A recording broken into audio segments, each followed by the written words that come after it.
xibaar yu wér te wóor ca tàng-tàng ba abonnez-vous pour ngeen di mën di jot suñuy vidéo. dal leen ak jàmm seen bi di Buzz 221 HD kii di président Bassirou Diomaye Diakhar Faye démb ci point de presse bi nga xam ne amaloon na ko ci palais de la république yëkkati woon na foofayee kàddu daal di koy jëmale si ndax waaw wala déet tey daal di génn ci conseil supérieur de la magistrature comme ni mu ko diggee woon na ginnaaw ba mu daan nekk ci opposition bi. kii di président Bassirou Diomaye Diakhar Faye ne lu leer ba am moom mooy que ne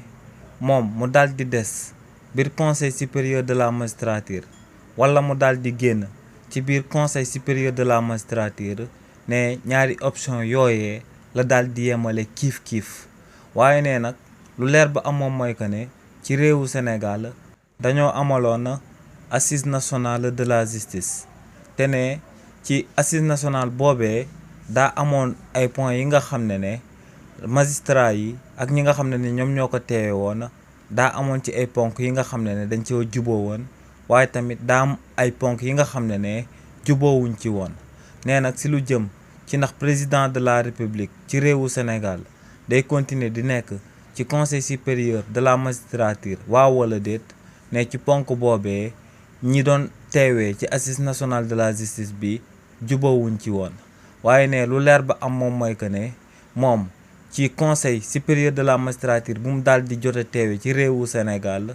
ba mu ko xoolee daal di koy jàngat ak yenn plaidoirie yu mu daal di jot mu bàyyi ko ci ay magistrat ci réewu Sénégal ne lu gën waxtu bu ñuy wax ni ci réewu Sénégal moom mooy que ne président de la république daal di continuer daal di nekk ki nga xam ne day continuer di siéger ci biir conseil de la magistrature ne li ni mel moom mooy option bu gën actuellement pour réewu Sénégal ba ñu daal di amal ay réformes bañ daal di bàyyi justice mu indépendant comme il le faut bu ko defee président de la république daal di soog a génn ci conseil supérieur de la magistrature.